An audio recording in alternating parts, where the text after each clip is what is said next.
Marois Merasca et Vincent Queijo en couple sur la Villa des Cœurs Brisés. Jazz et Laurent seraient à nouveau dans une affaire de tromperie. Et Bastos donne son avis assez cash sur So Wendy. Bonjour à toutes, bonjour à tous, bienvenue dans cette nouvelle émission Mix the Tea, l'émission qui revient sur l'actualité, people et télé-réalité. Aujourd'hui, nous avons pas mal de choses à voir ensemble, on va beaucoup discuter, donc prenez-vous quelque chose à boire, de préférence de l'eau vu cette chaleur. Je vous retrouve après le générique, c'est parti, rentrons dans l'émission de la semaine.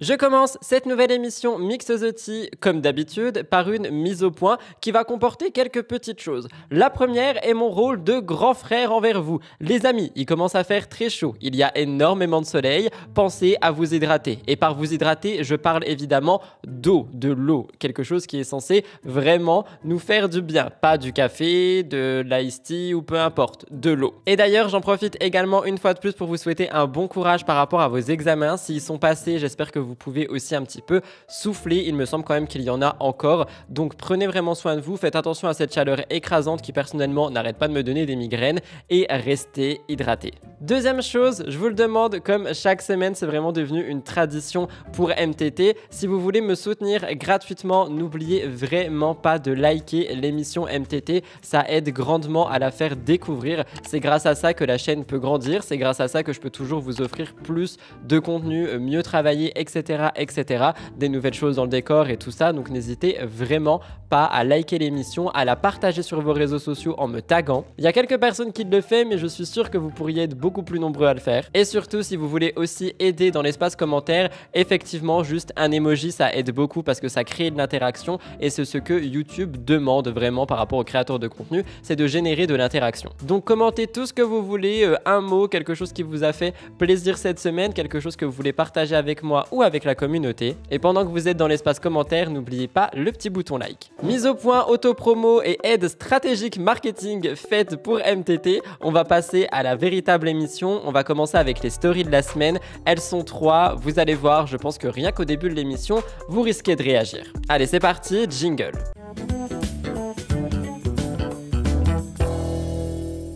Je commence les stories de la semaine par une petite nouvelle que nous avons eue par rapport à une actualité qu'on a traitée la semaine dernière. La semaine dernière, je vous racontais que Kevin Gage serait séparé de sa petite amie Chloé. Il y avait d'ailleurs une vidéo qui a été relayée par des blogueurs, vidéo que j'ai décidé de ne pas mettre en avant sur mes contenus parce que c'est une vidéo volée où on voit Kevin Gage en train d'avoir une conversation téléphonique privée. Donc il était hors de question que je repartage cette vidéo. Par contre, Kevin nous a fait l'immense joie de partager une vidéo lui-même nous montrant que les choses semblent s'être arrangées. Donc je voulais vous faire un update, regardez.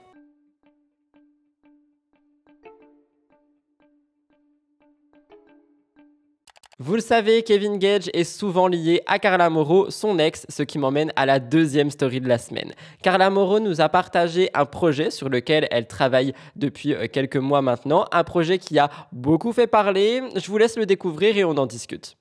C'est l'heure de mon big projet, les filles. Je suis trop contente. J'ai gardé ça pour moi pendant de longs mois. Donc, je suis trop contente. On va découvrir ensemble ce nouveau projet. Vraiment, la première fois de ma vie que je vais faire un truc pareil. Donc, autant vous dire que je suis tellement heureuse.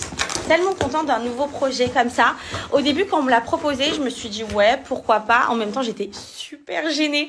Et je me suis dit mais est-ce que je le fais, est-ce que je le fais pas. Bon, finalement, super motivée. Et je peux vous annoncer en exclusivité que mon agenda scolaire est sorti pour la nouvelle année qui arrive en septembre 2024-2025. Bon, et bien sûr, pour toutes les personnes qui me demandent comment se procurer ce petit agenda, c'est dans toutes les librairies en France. Cultura, Fnac, sur Amazon également. Mais ce n'est pas tout parce que dans les grandes enseignes de distribution comme Auchan, Carrefour, Leclerc, vous allez pouvoir retrouver ces petits agendas. Franchement, je suis trop contente.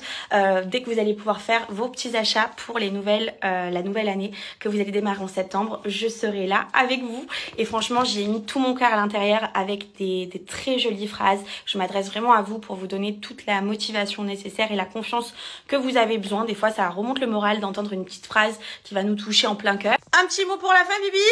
C'est l'agenda de ma mère. Ouais. Comme vous l'avez vu, Carla Moreau sort donc un agenda pour la rentrée. Honnêtement, c'est pas un projet qui me déplaît ou que je vois d'un mauvais œil, pourquoi pas. Mais ce que je trouve bizarre et ce qui est ressorti notamment des commentaires des internautes, c'est pourquoi est-ce qu'on la met en photo au tout début de les couvertures. Donc ok, c'est l'agenda de Carla Moreau, mais on aurait pu avoir, je sais pas, un dessin, un cartoon, quelque chose d'autre qu'une photo vraiment limite photo Instagram de Carla Moreau. Beaucoup de gens vont pas la connaître, donc ça va vraiment toucher que ses fans, et c'est peut-être ce qu'elle cherche, mais je trouve que c'est dommage et qu'on aurait pu l'emmener autrement. En tout cas, Carla est fière de ce projet, et honnêtement, je pense que c'est quand même le plus important. Bravo pour ça.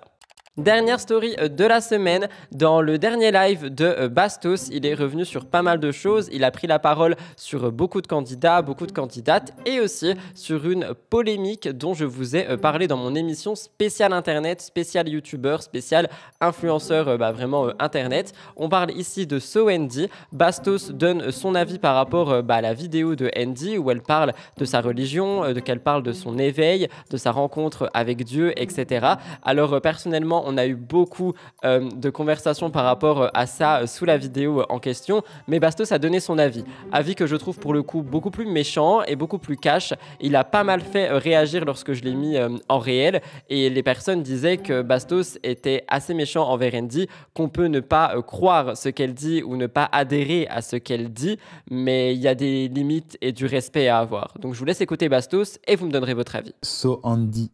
De Andy raconte là, le truc où elle dit qu'elle a rejoint une secte. Je vais vous dire ce que j'en pense, je l'ai vu, la vidéo. La meuf, elle en fait des caisses pour faire des vues. Genre, je sais pas, vous trouvez pas que ça saute aux yeux que elle en fait des caisses pour faire des vues. La manière dont elle parle, c'est pas naturel. La manière dont elle rigole, c'est pas naturel. La manière dont elle sourit, c'est pas naturel. Quand elle raconte son histoire d'exorcisme, c'est pas naturel. Elle en fait des caisses pour faire des vues. J'aime pas du tout cette meuf, moi. Ça fait fake à un point. Il y a rien de naturel. J'étais gêné en regardant cette vidéo. J'étais vraiment gêné. Puis en plus, elle le raconte, elle sait très bien qu'elle va faire des vues en parlant d'exorcisme, elle le sait très bien. Je déteste ce genre d'histoire, je déteste ce genre de meuf qui en rajoute là.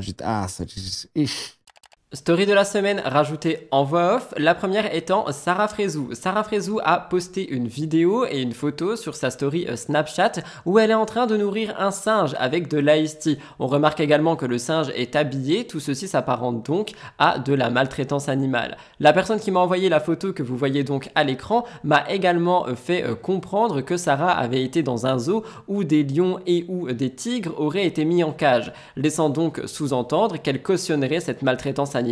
Vous me direz ce que vous en pensez, on est quand même sur quelque chose d'assez horrible et qui ne mérite pas d'être partagé sur les réseaux sociaux, ni même d'être vécu par ces pauvres petits animaux. Dites-moi ce que vous en pensez dans l'espace commentaire. Dernière story de la semaine qui est donc également rajoutée en voix off. Maeva Genam a eu certains problèmes avec l'Algérie étant donné qu'elle a été participée au mariage de Magali Berda en Israël. En effet, selon ce qui est ressorti de ces stories, Maeva Genam pourrait aller en prison si jamais elle se présente sur le territoire algérien, et elle essaierait aujourd'hui de trouver une solution étant donné que son souhait le plus cher serait d'être enterrée là-bas. Je vous laisse avec cette story qui est donc la dernière story de la semaine. Les filles, vous savez c'est quoi le plus gros regret de ma vie? C'est d'être allée en Israël. Vous savez pourquoi? Parce qu'aujourd'hui apparemment je ne peux plus rentrer en Algérie. Je vous explique, hier j'étais au téléphone avec ma mère, elle m'a demandé ce que j'allais faire cet été et tout, et je lui ai dit que je voulais aller en Algérie et tout. Et en fait, comme je suis partie en Israël, apparemment j'ai plus le droit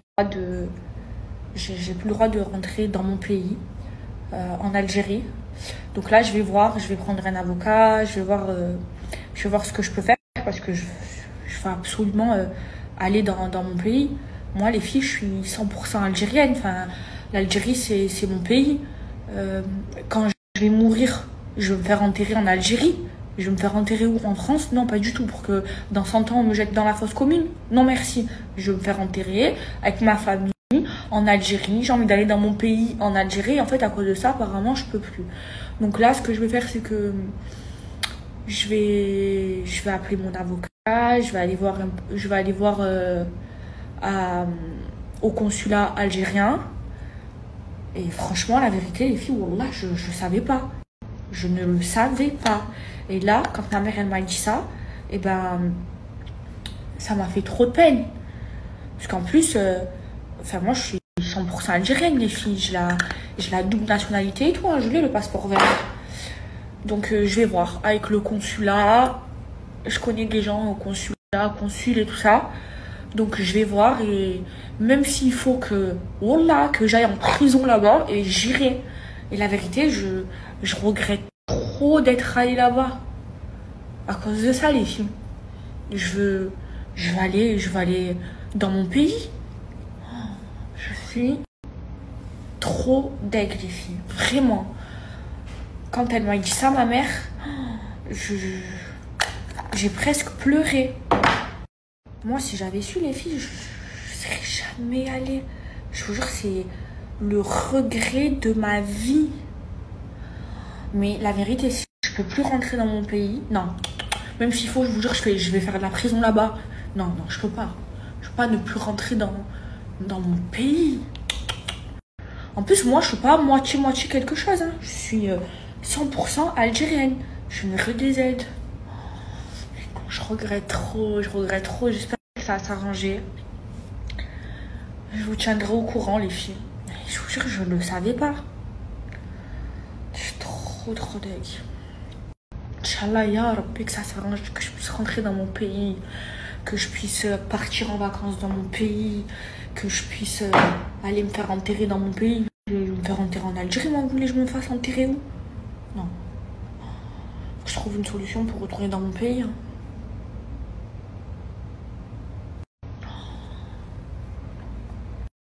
Après, les filles, ce qui me sauve, c'est que sur mon passeport, j'ai pas de tampon d'Israël. Mais on m'a dit de pas venir avec le passeport algérien, de venir avec le français. Enfin, écoutez, je vais voir, je vais me renseigner auprès du consulat algérien et je vous tiendrai au courant. Mais non, je pète les plombs si je peux plus rentrer dans mon pays. Je vais me renseigner, mon bébé, mais là, c'est pas ça le problème. C'est est-ce que je peux rentrer sur le territoire algérien, sachant que j'ai déjà été en Israël. Quand j'étais en Israël, j'ai pas de tampon, hein. J'étais avec le passeport français. Ben oui, vous savez, ma mère, elle m'a dit quoi? Elle m'a dit, si tu vas avec le passeport algérien, ben ils ont le droit de te mettre en prison. Après, moi, si je vais en prison et que après, je peux aller dans mon pays, j'y vais, hein. Non, moi, je vais me faire enterrer où, moi? Non. L'Algérie, c'est mon pays, hein. Ah, je sais, mon bébé, la vérité, je regrette. C'est le regret de ma vie. Mais je savais pas, wallah, je savais pas. Je savais pas que ça existait des trucs comme ça. Mais qu'est-ce que tu racontes, toi? Wallah, je le savais pas. Sinon, je serais pas allée. Je sais pas, réfléchis un peu, fais marcher ton cerveau. Ah ben, Inch'Allah, de toute façon, les filles, je vais aller au consulat. Quand je vais rentrer à Marseille, je vais aller au consulat algérien. Je vais me renseigner et tout, et je vous tiendrai informé parce que moi, je veux aller cet été dans mon pays, en Algérie. C'est obligé. Je vais en France et après, je vais en Algérie. C'est ce que je suis en train de me dire. Je connais pas mon pays. J'ai envie de connaître mes racines, j'ai envie de connaître mon pays. Mes enfants aussi, je voudrais qu'ils connaissent mon pays. Les stories de la semaine pour cette semaine, c'était donc tout. Vous allez voir que le reste de l'émission est extrêmement chargé. Nous allons entrer dans un top actu qui risque une fois de plus de vous mettre en rogne dès le début, étant donné qu'on va ouvrir le bal avec quelque chose dont on parle toutes les 2 semaines, étant donné que les internautes ne s'arrêtent jamais et ne la laissent jamais tranquille. Allez, c'est parti, jingle.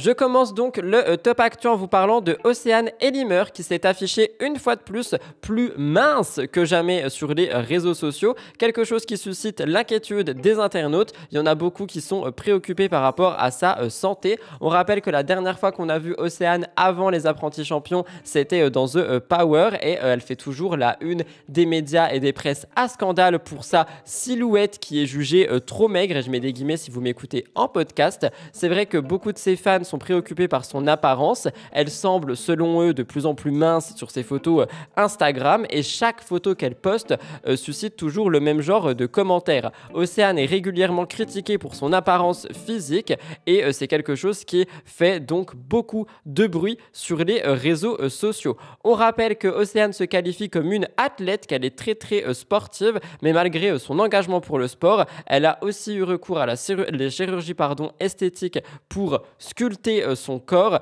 et que toutes ces choses mélangées ensemble font que les internautes sont extrêmement inquiets. Ils parlent d'une éventuelle perte de masse graisseuse excessive et les commentaires sous la dernière publication de Océane montrent que tout le monde est préoccupé par sa santé. Alors comme je vous l'ai déjà dit plusieurs fois au cours des émissions, comme je vais le redire ici, je comprends et je trouve ça quand même assez humain les personnes qui vont vraiment s'inquiéter, les personnes qui vont avoir un œil inquiet sur Océane Elimer, qui vont se dire ok attendez est-ce qu'elle va vraiment bien, vous voyez. Mais on en a déjà parlé et je le répéterai jamais assez, Océane n'a pas demandé l'avis de ces personnes, Océane ne demande pas l'avis des internautes, donc je veux bien qu'on puisse penser oui mais elle est exposée donc on dit ce qu'on veut, l'avis n'a pas été demandé et le donner comme ça sans raison, je pense pas que ça va vraiment l'aider, surtout que elle reçoit ça à longueur de journée. Je pense, je ne suis pas chez Océane, je ne la connais pas, mais je pense qu'il est possible qu'elle soit en bonne santé et que tout simplement ça soit son métabolisme qui est comme ça, donc oui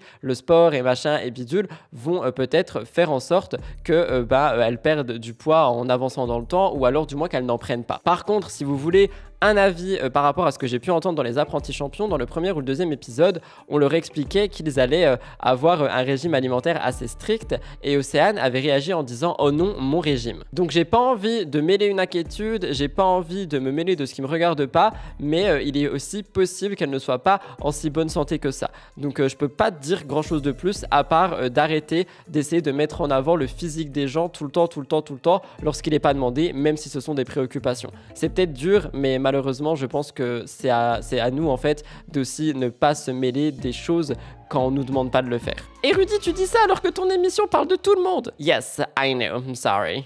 Nicolas Lodina pousse un coup de gueule par rapport aux apprentis champions, je vous raconte. Selon le teaser d'un des derniers épisodes des apprentis champions, Nicolas Lodina se serait vraiment rapproché de Soraya. Nicolas a révélé que en ce moment il se sentait beaucoup mieux dans sa vie, beaucoup mieux dans son corps, mais cette fois-ci on parle de lui parce que dans les apprentis champions, dans cette émission où il y a énormément d'épreuves sportives, on retrouve aussi pas mal de scènes d'amour, des scènes de clash, des scènes télé-réalité.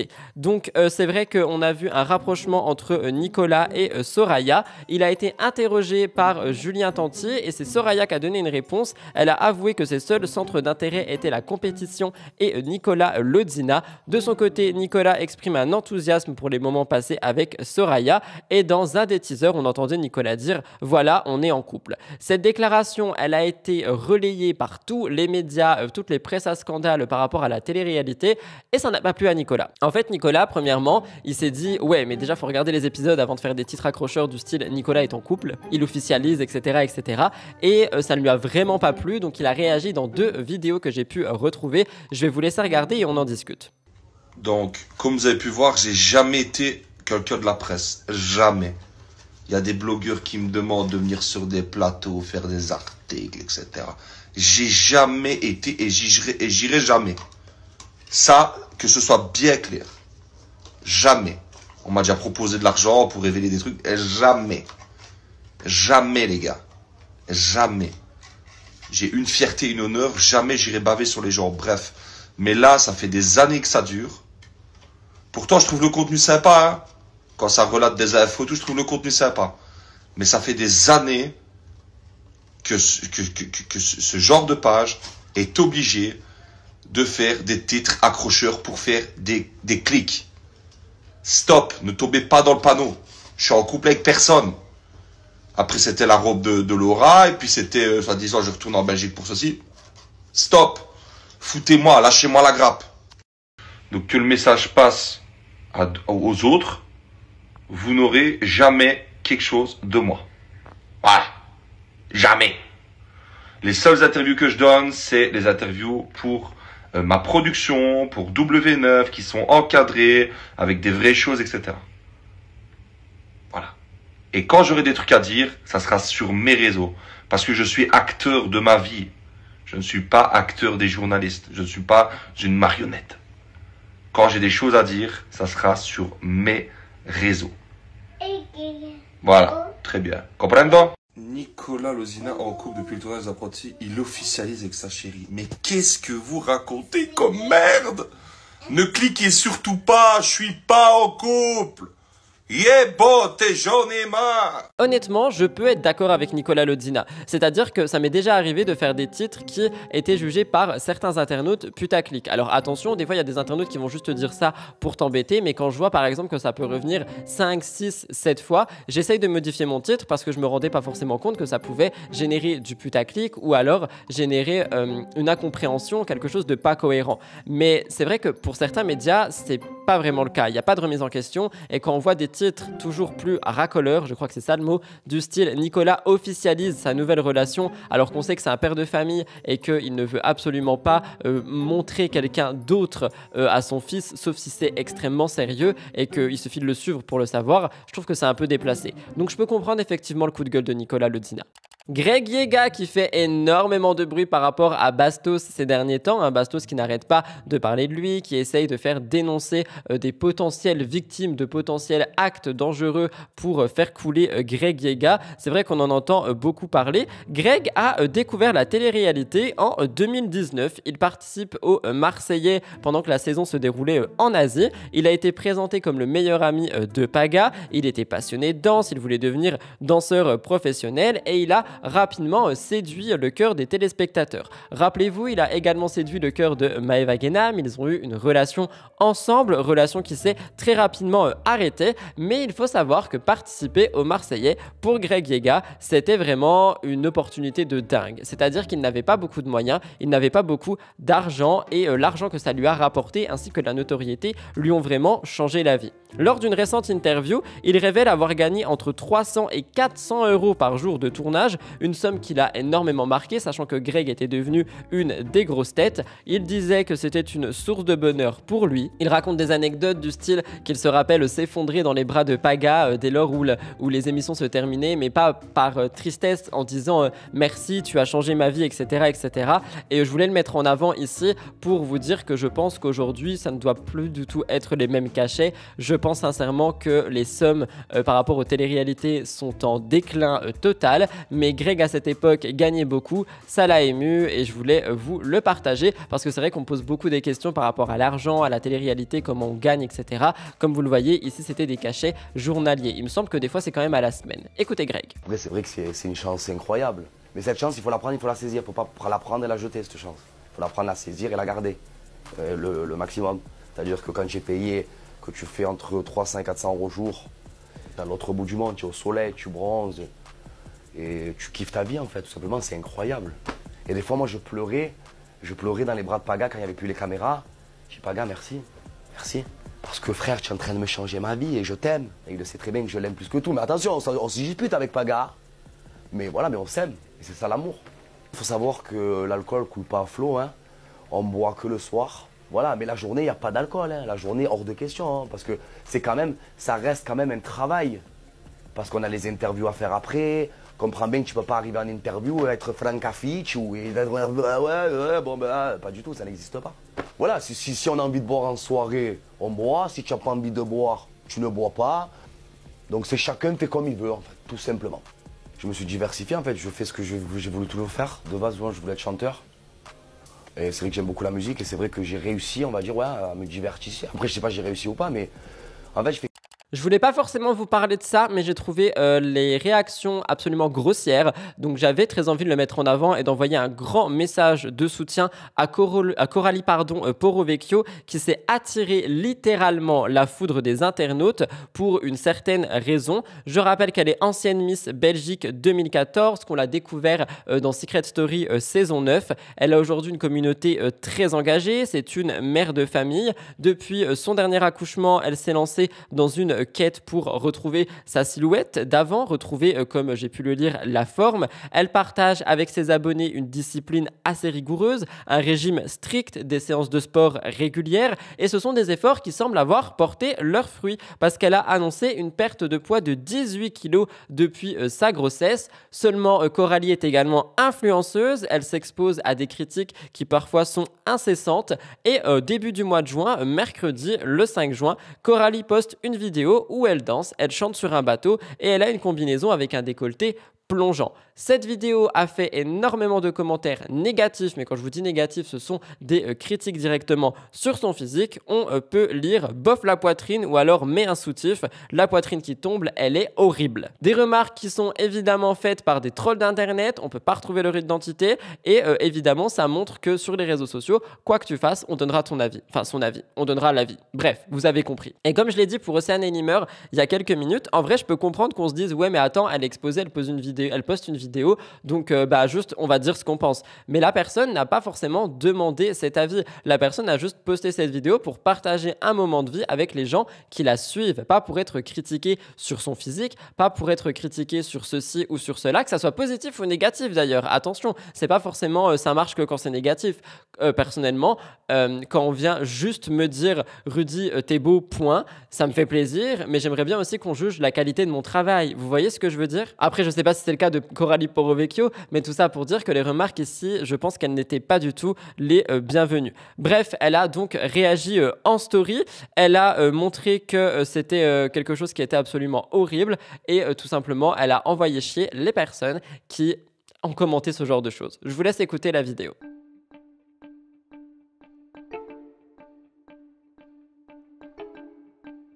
Je vous parle de Ilona avant de clôturer le top actu. C'est vrai que l'arrivée de son fils, Jean-Joseph, dans sa vie a été marquée par pas mal de moments intenses, des émotions et des événements qui sont toujours plus surprenants les uns que les autres. Depuis l'annonce de sa grossesse, Ilona et Paul-André ont tout partagé avec leur communauté, que ce soit sur Instagram ou sur YouTube. Elle a eu une gestation difficile, un accouchement laborieux comme elle a décrit. Elle a eu 96 heures de contraction, mais elle a su maintenir un certain bonheur. Le petit garçon prénommé Jean-Joseph est un hommage aux racines familiales de Paul-André et de Ilona. C'est un héritage familial, même si ce prénom a beaucoup été critiqué. Les premières semaines de maternité ont apporté certaines complications. Ilona a récemment révélé un incident de santé concernant Jean-Joseph. Il souffre de sévères diarrhées suite à une erreur involontaire de la part de Ilona. Ilona partage directement ses défis et tout ce qui se passe sur ses réseaux sociaux.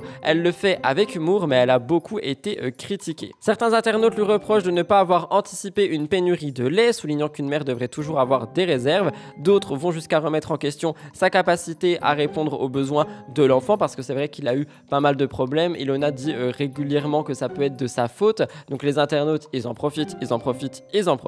J'espère sincèrement que la situation va s'améliorer pour Jean-Joseph et sa santé. Et je pense qu'Ilona devrait peut-être faire attention à ce qu'elle partage, parce que j'ai l'impression que parfois on donne involontairement des bâtons pour se faire battre et je trouve que les internautes l'ont pris facilement, ce bâton, pour taper sur Ilona. Elle débute dans la maternité, elle peut faire des erreurs et elle en refera. Je vous la laisse écouter.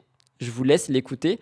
Ah, je perds mon français ce matin. Ilona, son bébé victime de grosses diarrhées à cause d'une erreur de sa part. Un dimanche, comme une mère indigne que je me suis retrouvée sans lait et la seule pharmacie de garde qu'il y avait n'avait que 7 marques. Sauf que celui-là, le Novalac AR+, c'est vraiment pour les grosses régurgitations et ça a eu tendance du coup à le constiper, mais à le constiper beaucoup. Et du coup, j'ai demandé à la pédiatre la dernière fois que je l'ai vu pour les vaccins si je pouvais repasser à celui-là. Il était beaucoup plus adapté pour lui, même au goût, il le préférait. Donc maintenant, il est à ça. Sauf que la caroube, ça fait de la diarrhée.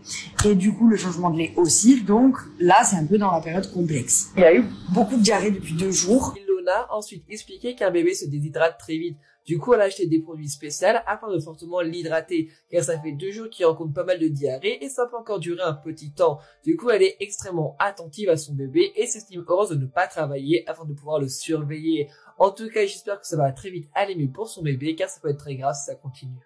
Je termine le top actu avec Ilan Castronovo. On l'a interrogé sur un possible retour à la télévision. Ilan Castronovo n'a pas fermé cette porte à cette éventualité. Il a profité de cette occasion pour faire pas mal de révélations. C'est vrai que depuis les accusations portées contre lui en 2021, Ilan a été écarté des programmes. Il a été révélé premièrement dans 10 couples parfaits en 2016. Il est devenu une figure emblématique de télé sur W9 notamment.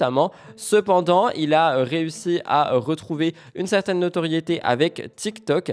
À 30 ans aujourd'hui, il envisage un retour à la télévision. Apparemment, W9 reste réticent par rapport à cette idée, mais lui, il a exprimé son souhait de revenir. Le 5 juin 2024, il répond à une question de ses abonnés concernant un retour. Il a révélé être en discussion avec un producteur bien connu pour un potentiel retour. Apparemment, le seul obstacle en fait serait tout simplement W9, qu'il ne veut pas de lui. Ilan dit que c'est une décision qui est injuste et il considère qu'il est plus rentable que beaucoup de ses collègues. Il n'hésite pas à comparer sa situation avec celle d'autres candidats comme Greg ou encore Vivian, disant qu'ils ont fait face à des accusations similaires sans être incriminés. Il ne veut pas critiquer directement les candidats dont il parle, mais il laisse sous-entendre que ce ne serait pas le seul. Alors est-ce que de cette manière il confirme les choses qui sont dites sur lui ou est-ce qu'il essaye simplement de se dédouaner? J'en sais rien, mais si W9 ne veut pas le reprendre, c'est qu'il y a certainement certaines raisons. Est-ce qu'on reverra Ilan à la télé, oui ou non? Je ne sais pas, à vous de me dire. Voilà tout le monde pour le top actu cette semaine. On va passer à mon avis sur une chronique que vous adorez, une rubrique d'ailleurs pardon,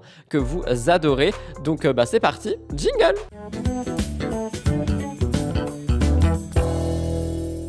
Pour mon avis sur cette semaine, je vous parle de Nehuda. Il y a eu énormément de bruit autour d'elle. On a eu la vidéo TikTok d'un internaute qui a raconté une expérience où celle-ci lui aurait très mal parlé. Elle lui aurait dit NTM, si vous comprenez ce que je veux dire, et elle aurait été assez virulente. Je vous laisse regarder. C'est qui toi, Nehuda? Nique ta mère! Waouh! J'ai failli casser ton téléphone, mais j'étais au vieux. J'ai failli casser ton téléphone, mais t'as de la chance. C'est violent, madame. Oh my god. J'ai passé cette vidéo sur Twitch, on en a discuté et on s'est rendu compte que Nehuda elle-même avait réagi. Elle s'était excusée, en quelque sorte, et elle avait, en quelque sorte, reconnu ses torts, mais en se justifiant, plus qu'en s'excusant. On va en discuter, mais d'abord, regardez la vidéo. Elle peut paraître longue, mais croyez-moi, toutes les informations sont intéressantes. Bonjour.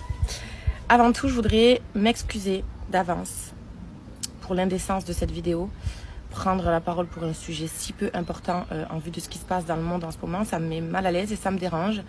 Mais vous ne m'avez pas laissé le choix puisque je reçois des messages où vous me mentionnez dans une vidéo. Donc je vais m'expliquer et voilà, j'ai l'habitude d'ignorer ce genre de choses. Mais là, j'ai décidé que j'allais nourrir vos cerveaux tordus et vous donner un petit peu de pain. Alors, on va rentrer dans le vif du sujet. Vous voyez une vidéo de moi en ce moment qui tourne où un jeune homme me dit « Mais t'es qui toi Nehuda ?» et je l'insulte. Alors, pour ceux qui sont choqués par l'insulte, j'en suis désolée. Même si je pense que vous en faites un peu beaucoup parce que c'est moi. Mais sinon, voilà, c'est pas joli ce que j'ai dit, donc ça, ok, on va dire que j'entends.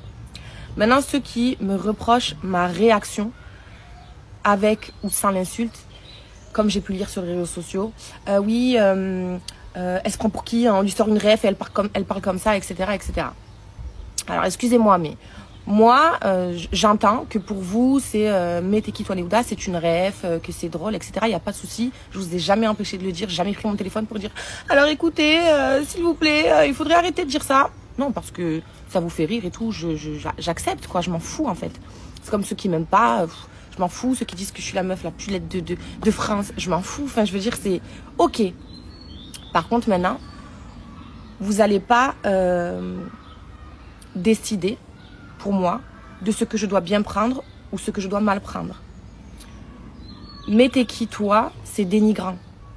Au-delà d'être une ref pour vous, parce que moi ref je m'en tape en fait, c'est dénigrant, c'est humiliant et c'est pas sympa en fait. Je vous invite à aller voir je sais pas, vos parents, vos amis, et leur dire mais t'es qui toi?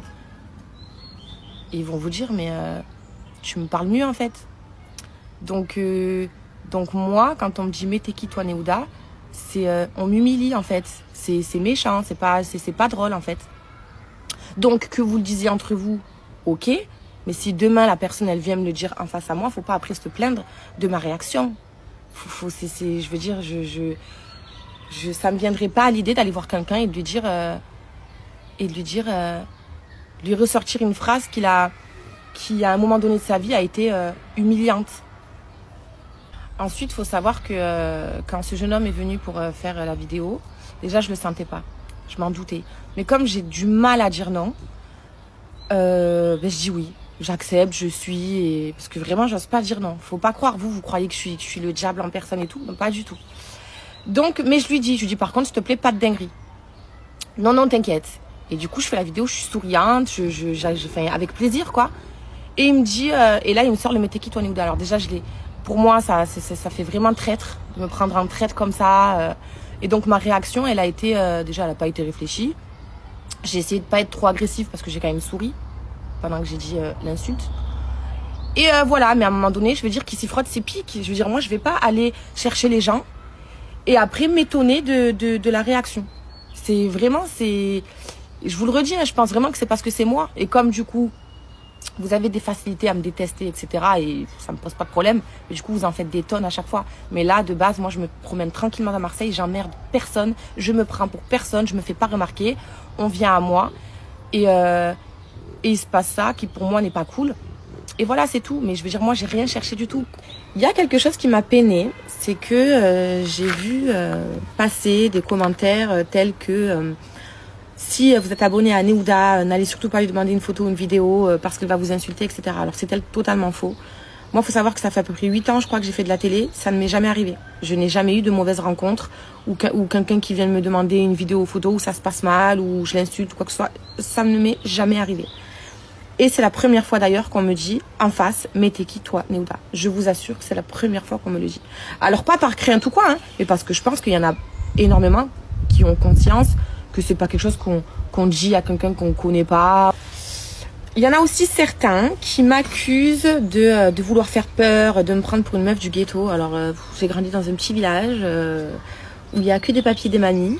Je ne cherche rien du tout. Moi j'ai juste réagi à une humiliation que j'ai pensé subir. Donc c'est tout. Faut arrêter de dire à chaque fois que quelqu'un insulte, ah oui, tu veux te prendre pour quelqu'un. Non, c'est voilà, c'est une réaction, tu réagis, c'est tout. Point, il y a rien derrière. Je ne cherche absolument pas à me faire passer pour qui que ce soit. Je pense qu'en France, on manque énormément d'empathie et de tolérance.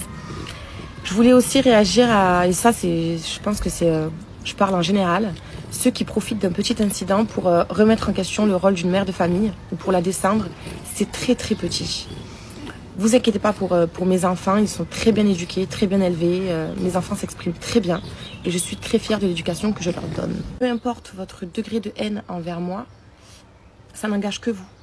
Je vois comment certains se rendent malades pour moi à force de me détester. Mais moi, quand je suis chez moi, à part là, sur les réseaux où je suis obligée de m'exprimer, je pense pas à vous, ça ne m'atteint pas. Et puis je pense que j'ai aussi une communauté merveilleuse, ce qui fait aussi que je donne tellement peu d'importance au reste. Et puis voilà, même vous, je vous conseille de prendre du recul sur les réseaux sociaux parce que ça vous bousille en vrai. Ça vous bousille. Et c'est pour ça que moi, des fois, je fais mes petites apparitions, puis après, je disparais. Et c'est peut-être pour ça d'ailleurs que j'ai atteint ce recul nécessaire. Enfin bref, je pense que j'ai dit ce que j'avais à dire. Je vous souhaite quand même l'amour, le bonheur, la santé, l'amitié et voilà, d'être en paix. Je vous laisse et surtout, utilisez votre voix pour des combats plus importants que celui-ci. Les combats sur TikTok et tout, c'est faux tout ça. Il y a des combats beaucoup plus importants qui méritent toute votre attention. Bisous.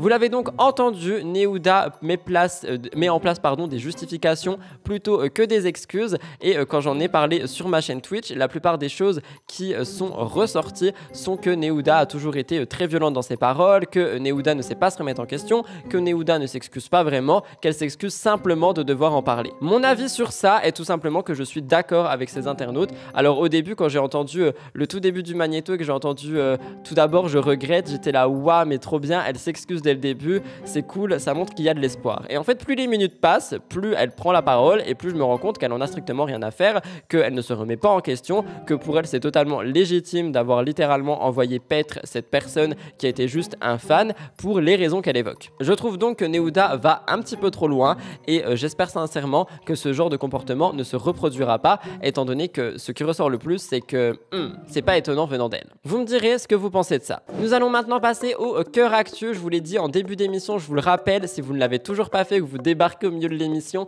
n'oubliez pas de liker s'il vous plaît, ça aide énormément à faire développer cette émission. On va passer au cœur actu. On a pas mal de choses cette semaine dans le cœur actu avant les deux gros dossiers de la semaine. Donc c'est parti, jingle.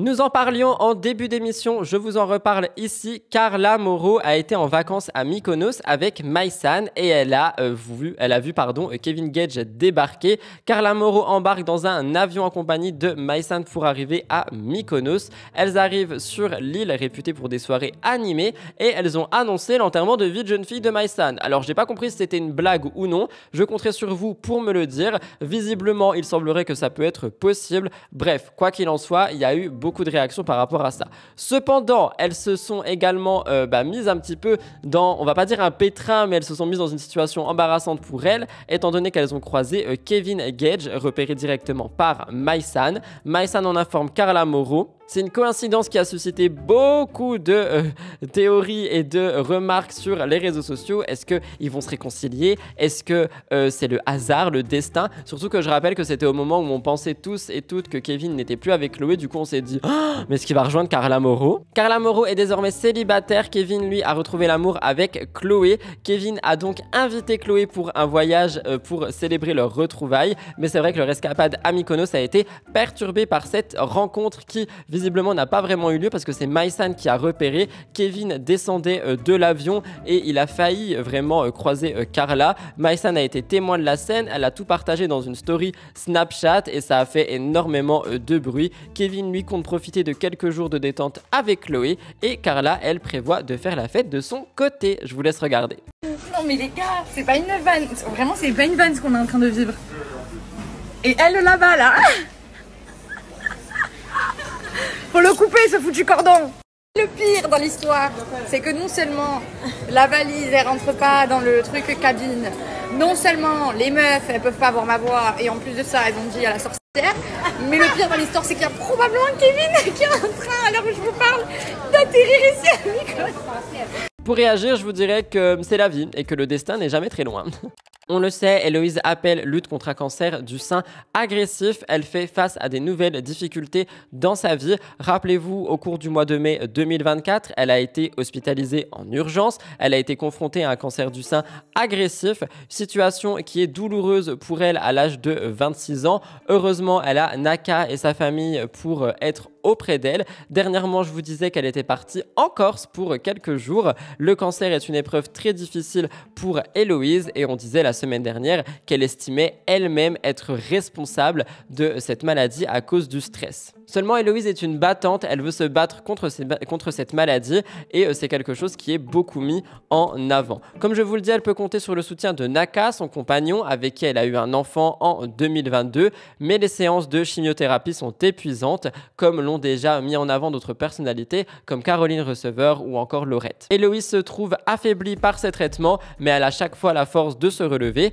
et le mardi 4 juin, elle se confie à ses abonnés sur Instagram. Elle parle d'un nouveau défi auquel elle est confrontée, la repousse de ses cheveux. Je vous rappelle qu'elle avait rasé son crâne pour son traitement initial et elle est déçue de devoir le raser à nouveau parce qu'elle sait que ses cheveux risquent de repousser, cassant à cause de la chimiothérapie. Je veux aucun commentaire qui dit que c'est superficiel de penser à ses cheveux pendant la maladie. Honnêtement, je pense que c'est totalement normal de penser à ça et je pense que c'est quelque chose dont beaucoup de personnes malades, auquel beaucoup de personnes malades se retrouvent confrontées. Donc je ne veux même pas entendre des personnes dire « Ouah, mais elle est trop superficielle alors qu'elle est malade ». Je vous laisse écouter. Dans une vie normale et ça m'a fait du bien.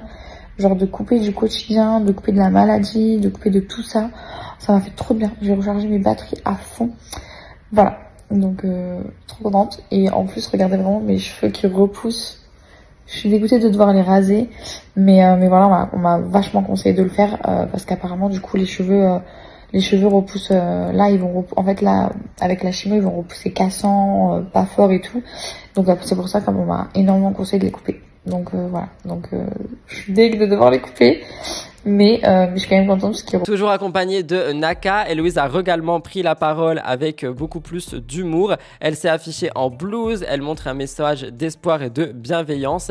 Elle dit qu'elle est plus sereine que jamais parce qu'elle a entamé la deuxième moitié de son traitement. Une victoire qui lui permet de voir, comme elle le dit, la lumière au bout du tunnel. Elle dit, je cite, on est à la 7e sur 12, je suis plutôt contente. J'ai trop hâte d'être à la fin de toutes ces chimios. Je vous laisse regarder. Coucou. Bon, on se retrouve pour un nouveau jour de chimio. Ma chimio est juste là. Voilà, Bébou est là. Voilà. Sinon, j'espère que vous allez bien. Donc, on en est à la 7e sur 12. Donc, je suis plutôt contente parce que franchement, ça avance et on voit enfin le bout du tunnel. Voilà, j'ai hâte. Franchement, j'ai trop hâte. En fait, plus on s'approche, et plus du coup je me rapproche entre guillemets du bout du tunnel quoi. Et j'ai trop hâte d'être à la fin de toutes ces chimios, de pleurs de chimio, tout ça, enfin de me dire ça y est, je fais la plus grosse partie du parcours. Enfin voilà. Comme je le dis à chaque fois et je tiens vraiment à vous donner des nouvelles chaque semaine, Héloïse est une battante, je lui envoie tout mon soutien et tout mon courage et j'espère sincèrement que cette saleté finira par être vaincue. Dylan et Ayem Nour, manège numéro 47, on n'en peut plus. Ils sont au cœur de toutes les controverses depuis le début de l'année. Ils avaient annoncé leur divorce après avoir caché leur relation, mais finalement ils seraient peut-être ensemble avec un projet bébé. Rappelez-vous, début 2024, Ayem et Dylan ont été au cœur de beaucoup de rumeurs. Romance qui a été révélée par des photos volées et qui a étonné beaucoup de monde, qui a suscité pas mal de réactions en ligne. Le couple, rapidement, il officialise leur mariage religieux et finalement, il donne l'information d'un divorce qui a surpris tout le monde et qui les accuse de dissimulation étant donné qu'on les voit quand même beaucoup ensemble. Malgré la demande de divorce, le couple continue de se montrer ensemble sur les réseaux sociaux. Ils laissent planer le doute sur leurs intentions réelles. Ils répondent aux questions des internautes sur TikTok, entretenant un mystère autour de leur relation. Malgré le divorce qui serait en cours, mais plus trop d'après ce qu'on m'a dit, étant donné qu'ils seraient en train de l'annuler, Dylan et Ayem semblent toujours envisager un avenir ensemble. Ils n'excluent pas la possibilité d'avoir un enfant. Ils l'ont révélé dans une vidéo sur TikTok. Leur réponse a été inattendue mais encourageante d'une certaine manière. Quoique, est-ce qu'ils sont vraiment ensemble ou est-ce que c'est du buzz? Je ne sais pas. C'est une déclaration qui a fait énormément de bruit étant donné que cette relation continue de susciter de l'intérêt et de la curiosité. Est-ce qu'ils sont vraiment ensemble? Est-ce qu'ils se jouent de nous? J'en sais rien. Je vous laisse écouter. Waouh. Bon, questions qui ont été le plus likées. Wow. Alors, si vous restez ensemble, y a-t-il un projet de baby? Moi, je pense que c'est logique. Hein. Va pas falloir trop traîner, mon gars. Je me suis mis avec une cougar. Non, mais... petite vieille là, il va falloir y aller. Hein. Non, si on reste ensemble. Moi, à la base, non. Ouais. Non, à la base, je vais pas mentir.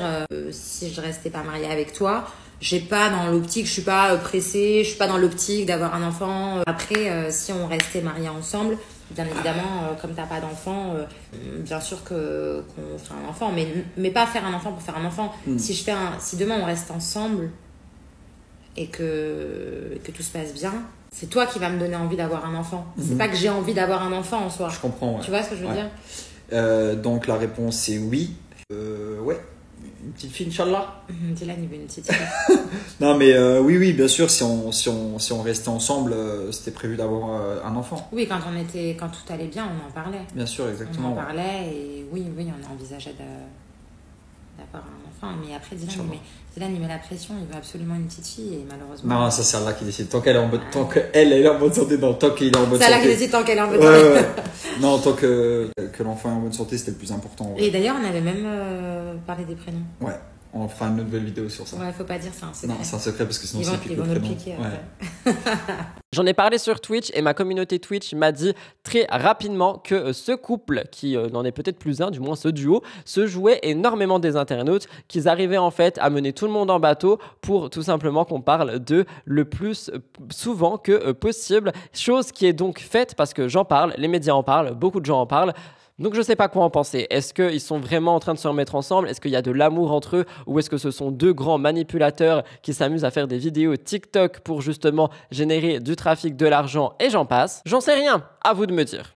L'actualité autour de Emily Fiorelli a fait beaucoup parler. Alors personnellement, je ne connaissais pas cette personne, donc je vais tout simplement lire les informations que j'ai pu trouver. Mes informations ont été trouvées sur nextpleaseofficiel.fr et sur le compte Instagram de Emily Fiorelli. Donc je cite tout ce que j'ai trouvé. Après plus d'1 an de séparation, Emily se livre sur les moments difficiles qu'elle a vécu aux côtés de son ex-compagnon, un footballeur, Mbaye Niang. J'espère que je prononce très bien son nom. Emily est connue pour sa participation à Secret Story. Elle a brisé le silence et partagé avec ses followers les difficultés qu'elle a endurées dans sa relation avec le footballeur, son ancien partenaire et père de ses enfants.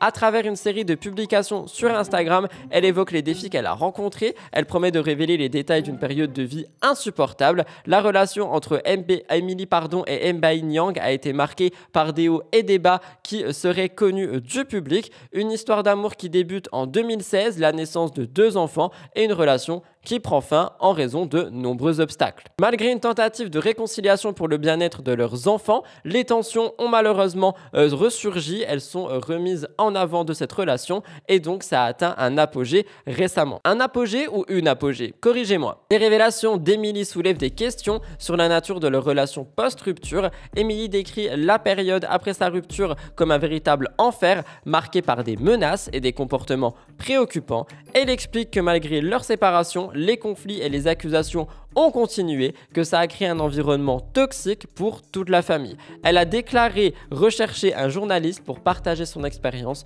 de 2016 à 2024. Elle exprime son mal-être, elle se sent salie et menacée malgré la fin de sa relation. Elle dit que les gens ne connaissent pas la vérité ni la véritable nature de son expérience et qu'il est temps pour elle de parler et de s'en libérer. Emily accuse Mbaye Niang de fréquenter des milieux dangereux, de mettre en danger sa vie, sa santé et celle de leur famille. Des révélations qui incluent des allégations de consommation d'alcool et de stupéfiants et aussi des comportements inappropriés. Les révélations d'Emily ont ouvert une grande fenêtre sur cette relation qui a beaucoup été connue des réseaux sociaux. Son histoire avec ce footballeur est un témoignage de lutte personnelle et des défis rencontrés dans les relations tumultueuses. Plus cette affaire avance, plus Emily promet de partager son expérience et le jeudi 6 juin, elle prend son téléphone, elle fait une story et elle fait marche arrière. Elle dit qu'elle n'a pas menti sur ce qui lui est arrivé, mais elle réagit à chaud et elle regrette d'avoir partagé ses nombreuses stories sur son ex. Elle dit: j'ai un caractère trop sanguin, du coup beaucoup savent autour de moi qu'il est facile de me chauffer.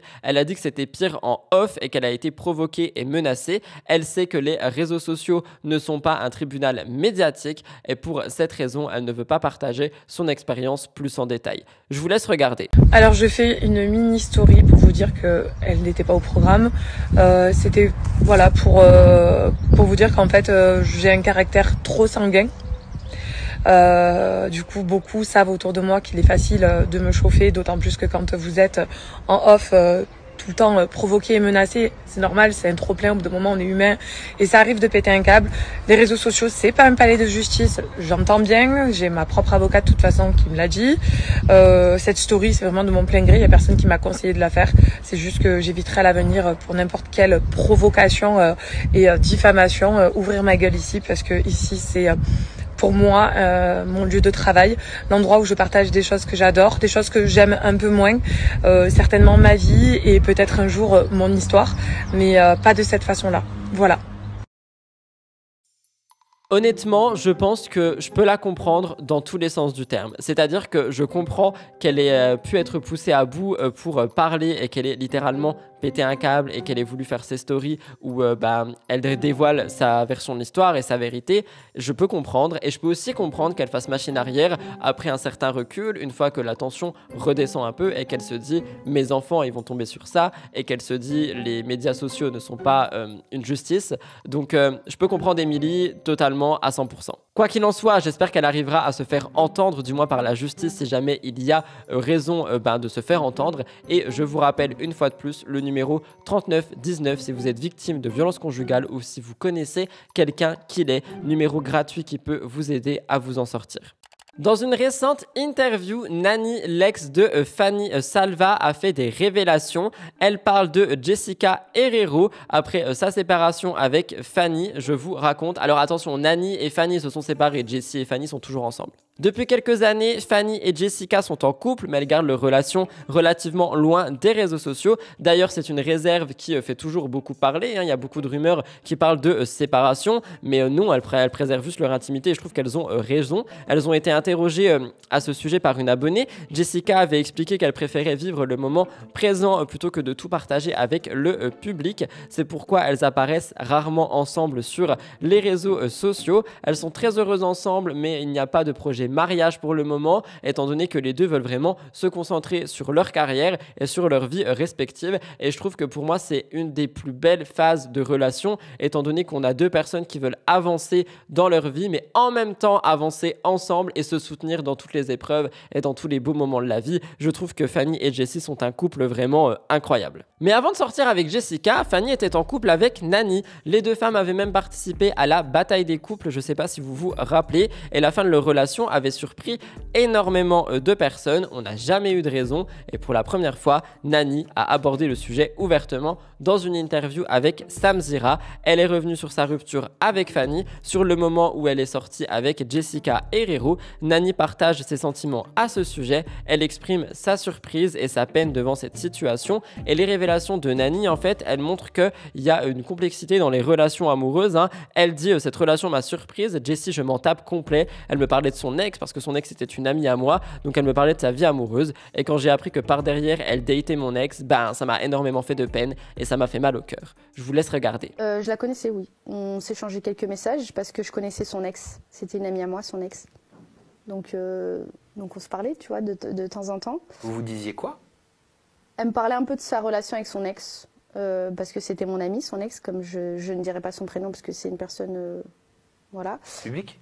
Pas public, mais presque. Et du coup, par respect pour elle, je ne dirais rien. Mais elle se confiait à moi.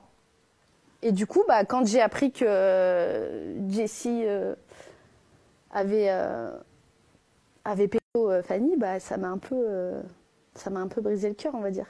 Pourquoi ça t'a brisé le cœur? Parce que je me suis dit que elle se confie à moi, donc genre du fait qu'elle fasse ça, genre ça m'a vraiment blessée. Tu vois, parle-moi-en au pire, à la limite, avant, dis-moi, écoute, je pense que je suis attirée par ton ex, ou je sais pas, dis-moi les choses. Même si on n'est pas proche de dingue, on n'était pas vraiment, on n'était pas proche, c'était pas mon ami, mais c'était une connaissance. C'est-à-dire, du moment où elle se confie à moi sur son ex, c'est qu'il y a vraiment, il y a quand même un petit lien d'amitié, tu vois. Donc, ça, je l'ai mal pris, mais je lui en veux pas, je suis pas rancunière. Mais voilà, c'est pas mon ami, c'est pas... Je leur souhaite pas de malheur, je leur souhaite tout le bonheur du monde, mais... Mais tu penses qu'au moment où Jessie se confiait à toi, elle avait déjà des idées en tête par rapport à Fanny? Elle avait déjà une attirance? Je sais pas du tout. Je sais absolument pas. Tu as dû te la poser cette question? Ah oui, je me pose cette question, bien évidemment, mais je ne sais pas.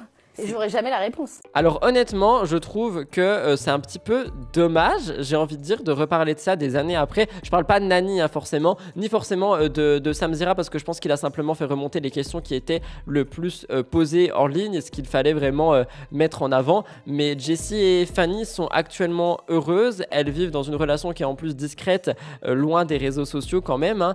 Et je trouve que là, on va juste remettre beaucoup de lumière sur tout ça, sur le passé. Et je sais pas si c'est vraiment une bonne chose. Vous me direz qu'après c'est effectivement le rôle des médias, mais je sais pas, moi personnellement ça m'a un petit peu peiné. J'en ai parlé en contenu court, Vanessa Lawrence semble inquiétante une fois de plus.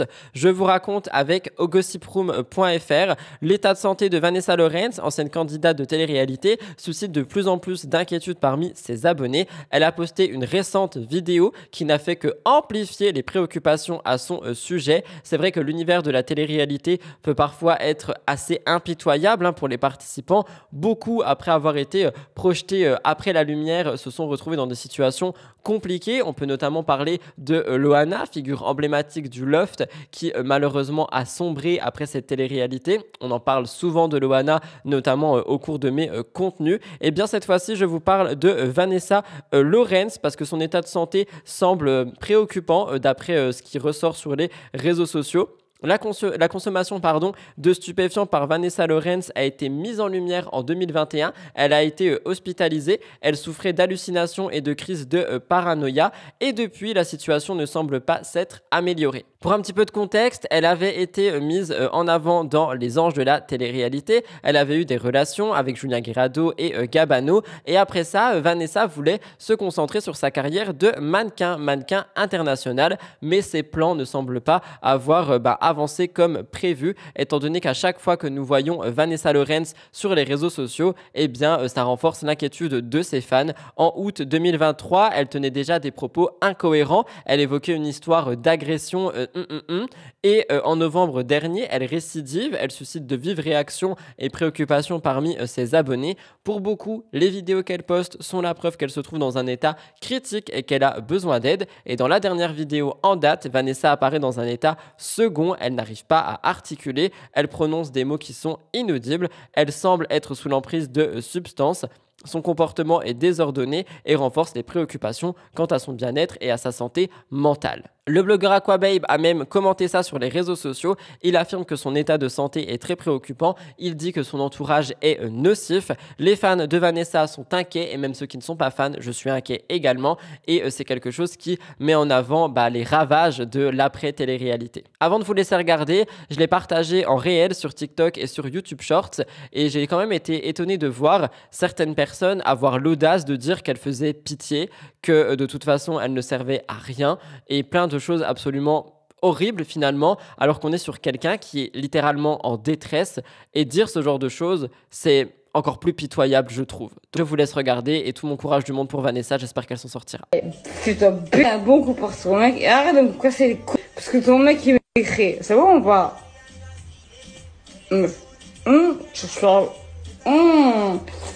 Tu veux que je te parle comme ça ou pas? Tu comprends mieux ou pas? Ouais, ton mec il m'écrit. Il va me baiser. Tu veux que je te l'envoie ou pas? Alors ferme ta gueule. Est-ce que tu comprends mieux maintenant? Maintenant quand je parle comme ça, c'est que je m'en bats les couilles de vos gueules. Droguer ma ref. De quoi? Tu sais même pas ce que c'est. Tu sais même pas ce que c'est une bouffonne de la campagne, frère. Viens dans notre monde, prends tes 100K et tu vas comprendre ce que c'est quoi la vie. Ok? Maintenant, tu vas suivre Karim et mon histoire et écoute-moi bien, la tête de ma mère. Je saute pas dans les gens. Par contre, les meufs comme vous là, c'est quoi? Une bonne en train de se faire bien aux assises, ça vous ferait du bien. Je termine le cœur actu avec Laurent et Jazz. Jazz et Laurent partagent tout le temps leur vie sur les réseaux sociaux. Rappelez-vous, j'ai tapé dans mon micro, je suis désolé. Rappelez-vous, on a eu plusieurs infidélités de Laurent. Les internautes sont persuadés qu'il est en train de continuer. En octobre dernier, Jazz et Laurent accueillent leur 4e enfant, Love. Tout semblait bien se passer dans leur vie, mais les apparences étaient trompeuses étant donné qu'au mois de décembre, Jazz publie une vidéo qui a stupéfait tout le monde. Dans cette vidéo, elle annonçait le divorce avec Laurent. Elle disait « Prenez mon mari, j'en veux plus, etc. » C'est quelque chose qu'on avait mis en avant. Les internautes avaient rapidement compris que Laurent avait été une fois de plus infidèle, qu'il aurait fréquenté d'autres femmes. Une annonce qui a provoqué une onde de choc sur Internet. Jazz et Laurent semblent avoir pris les devants de tout ça et réessayé de se ressouder. Ils ont assuré que leur histoire d'amour n'était pas terminée. Jazz a exprimé son désir de retrouver sa place de femme et espérait que Laurent redeviendrait l'homme qu'elle connaissait. Certains abonnés ont été surpris par la rapidité du pardon de Jazz. Jazz a donc voulu s'expliquer davantage. Elle a dit qu'elle a vécu une année particulièrement difficile. Elle a reconnu que c'était pas non plus facile pour Laurent, mais bien qu'elle soit convaincue que Laurent regrette ses actions, les doutes persistent. Les internautes continuent de se demander si Laurent ne serait pas infidèle envers Jazz. Beaucoup d'entre eux sont sceptiques quant à un changement radical radical dans son comportement et les internautes ont donc demandé à Skyrest TVR, un blogueur influent qui a dit ce qu'il en pensait. Il a affirmé que Laurent n'a pas changé, qu'il respecte la décision de Jazz de rester avec lui malgré tout. Jazz, elle, décide de rester auprès de Laurent, mais elle est consciente qu'ils ont traversé pas mal de défis ensemble. Elle croit en la possibilité de surmonter cette épreuve. Pour elle, Laurent restera toujours le père de ses enfants. Elle est déterminée à faire tout son possible pour que leur relation perdure, mais les internautes sont sceptiques quant à Laurent, quant aux publications qu'on peut voir, et les blogueurs aussi ont des gros doutes. Pour mon avis par rapport à ça, je pense sincèrement qu'on ne change pas du jour au lendemain. Je pense que Jazz sait qui est Laurent aujourd'hui et j'espère pour elle qu'elle est consciente que ce qui s'est passé pourrait se reproduire. Est-ce que Laurent est vraiment redevenu fidèle? Est-ce que Laurent est vraiment redevenu le père de famille dont Jazz rêve? C'est une question qui se pose et c'est une question qui, pour le moment, malheureusement, reste sans réponse. Voilà tout le monde pour le cœur actu. Cette semaine, on va passer aux 2 gros dossiers de la semaine. Je vais commencer par vous parler de la Villa 9.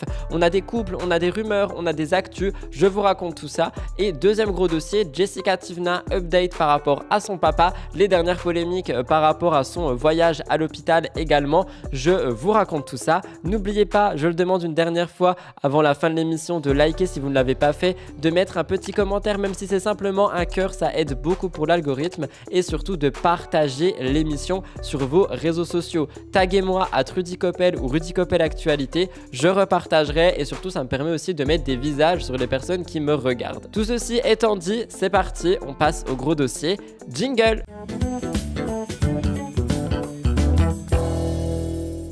Je commence les gros dossiers cette semaine avec la Villa 9. Il y a eu beaucoup de choses qui sont ressorties, donc je vous raconte tout ça. Vous le savez, pour mes gros dossiers, je reste beaucoup sur mes notes. Le village, non, pas le village, Rudy, réveille-toi. Le tournage de la Villa saison 9 a commencé. On a beaucoup de choses qui sortent. La Villa de Cœur Brisé est une émission qui est devenue emblématique depuis 2015. Les téléspectateurs adorent les péripéties des candidats qui sont venus résoudre leurs problèmes amoureux. Mais vous le savez, la saison 8 a été un échec suite à un défi que s'est lancé la production. Ils ont voulu réunir des anonymes dans la villa. Cette saison n'a pas conquis les téléspectateurs, les audiences n'ont pas été au rendez-vous, mais ils ont réussi à rebondir sur cet échec. Ils ont lancé une saison 9 avec un casting 5 étoiles. En juillet, rappelez-vous également, Lucie Mariotti, la Love Coach, disait que elle ne voulait plus faire partie de la villa. Elle disait: il y a 8 ans, j'ai rejoint la famille de la Villa des Cœurs Brisés avec un immense bonheur et beaucoup de reconnaissance. J'ai vu grandir ce format, j'avais envie de tourner la page, aujourd'hui j'ai envie de vivre autre chose. J'ai l'impression que moi j'avais moins de choses à apporter ou que les choses que je souhaitais apporter pouvaient être plus épanouissantes dans d'autres domaines. Cette annonce avait brisé le cœur de tous les téléspectateurs étant donné qu'on adore tous et toutes Lucie Mariotti. Depuis 2015, c'est vrai qu'elle était emblématique à la villa. Et bien ce samedi 1er juin, la production a annoncé un énorme retournement de situation étant donné que Lucie Mariotti est de retour. TFX dit: on avait si hâte de vous l'annoncer, et Lucie revient sur les raisons qui l'ont poussée à arrêter l'émission. Elle raconte que l'équipe de la production l'a contactée il y a quelques semaines et qu'il voulait sa présence sur la 9e saison, et elle a dit: oui, j'ai envie de continuer, j'ai encore des choses à donner, c'est un nouveau cycle qui repart, donc me revoici. À la fin de sa vidéo, Lucie appelle à la bienveillance et il semblerait que sur Instagram, tout le monde soit ravi. On peut lire: OMG mais trop contente, je dirais même enfin, trop bien, je ne m'imaginais pas sans Lucie, la meilleure nouvelle de cette journée. Merci d'illuminer nos journées et nos cœurs, Lucie. Je vous laisse écouter. Bon, une vidéo extrêmement particulière, ouais, plus que particulière, vraiment extraordinaire pour moi. C'est que là, à l'instant T où je vous parle, vous savez, je suis jamais maquillée, coiffée, habillée comme ça au quotidien, vous me connaissez. À l'instant où je vous parle, je suis sur le tournage de la Villa des Cœurs Brisés, saison 9. Alors oui, je sais, j'avais annoncé à la fin de la saison 8 que j'arrêtais. Et vous me connaissez, l'honnêteté, c'est plus qu'une valeur, c'est une vérité absolue, c'est quelque chose d'essentiel pour moi. C'était une décision que j'avais prise et dont j'étais sûre à 200%. Quand je l'ai annoncé, c'était certain. Et puis derrière, il y a la vie. Parfois on dit, nous les humains, on a des plans, et la vie, elle en a d'autres. La vie, on en avait d'autres pour moi, tout simplement. Parce que quand j'ai été recontactée par la production, qui m'a dit: ok, on sait que tu nous as dit non, on sait que tu veux vraiment arrêter, mais est-ce que tu nous suivrais sur une saison 9? j'ai été hyper surprise moi-même de me rendre compte que c'était pas un non immédiat.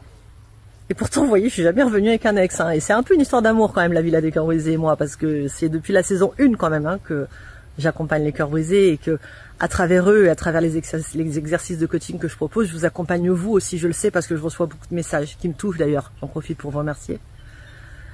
Et en fait, j'ai dit oui. J'ai dit oui parce que je veux pas être l'imbécile qui change pas d'avis. Parce que c'était juste pour moi. Parce qu'à cet instant T, mon cœur, il m'a dit, vas-y. Et croyez-moi, je le regrette pas. Et j'espère que vous me suivrez à nouveau dans cette aventure parce que elle va être juste fantastique. Et je dis pas ça pour teaser, hein, là, je vous parle à vous et vous le savez, c'est toujours très spontané. Elle va être vraiment fantastique. Franchement, vous n'êtes pas prêts. Je vous embrasse très fort. Côté casting, on en a déjà parlé, il y a beaucoup de noms qui sont ressortis. On a Gabriel, Cynthia, Neverly, Emine, Benoît Dubois, Marois, Anthony Matteo, Vincent, Keijo. Maïsan devait également venir sur la villa, mais ça a été annulé, je vais y revenir. On a également pas mal de rumeurs qui se mettent en avant, notamment un rapprochement entre Gabriel et Cynthia. On a également un rapprochement entre Marois et Vincent Keijo. Et il y a quelqu'un qui a parlé de tout ça, c'est Bastos. Je vous laisse écouter et je vous laisse aussi regarder des images exclusives du tournage. Donc regardez les images et entendez Bastos.